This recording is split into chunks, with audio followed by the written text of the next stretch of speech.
Conductivity क्या होती है कि कोई एलिमेंट इलेक्ट्रिसिटी या हीट को अपने अंदर से पास होने देता है, उसी चीज़ को हम लोग कंडक्टिविटी कहते हैं।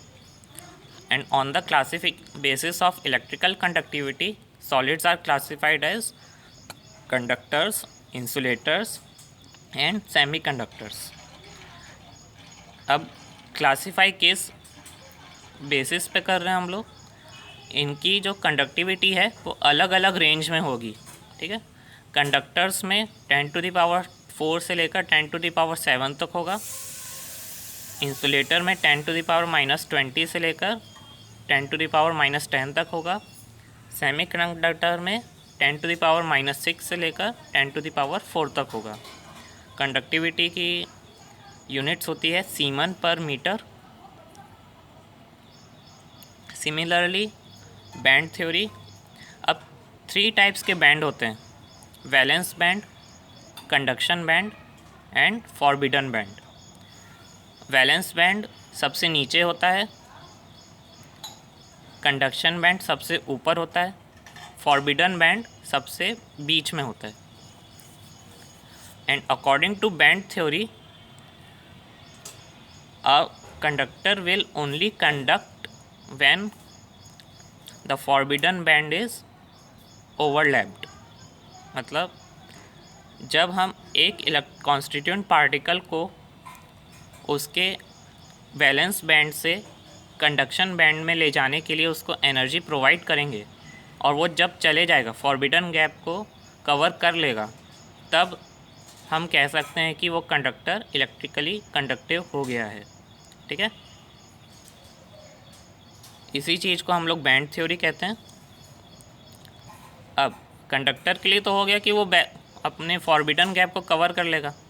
तो इंसुलेटर क्या होते हैं, इंसुलेटर में क्या होता है कि फॉरबिडन गैप बहुत बड़ा होता है, तो electrons are not able to excite to the conduction band, ठीक। लेकिन सेमीकंडक्टर में फॉरबिडन गैप थोड़ा सा छोटा होता है, जिसको हम ज़्यादा एनर्जी या फिर टेम्परेचर राइज करने के बाद कवर कर सकते हैं। सेमीकंडक्टर 2 टाइप्स के होते हैं, intrinsic and extrinsic.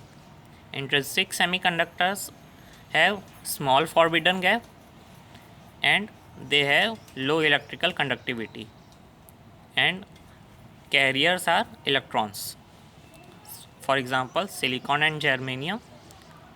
Extrinsic semiconductors में an impurity is added to intrinsic semiconductor, that is doping, and electric conductivity will be high. N type and P type semiconductor, when silicon is doped with electron rich impurity, it will have more number of electrons and it will form N type of semiconductors.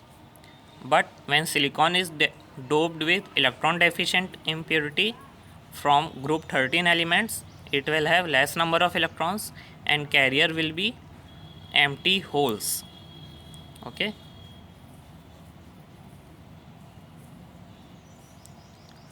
Now the last topic is magnetic properties.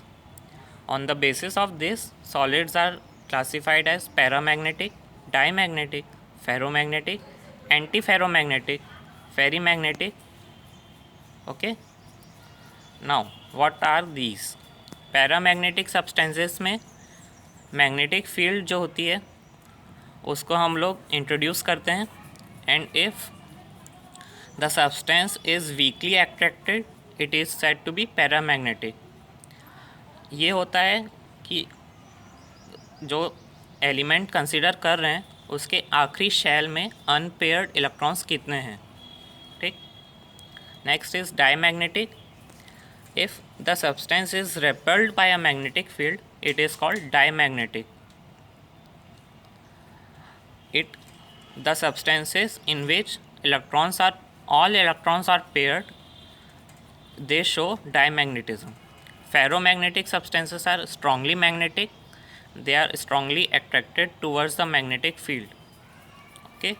Antiferromagnetic, equal number of parallel and anti-parallel magnetic lines result from the magnetism of these substances and zero dipole moment.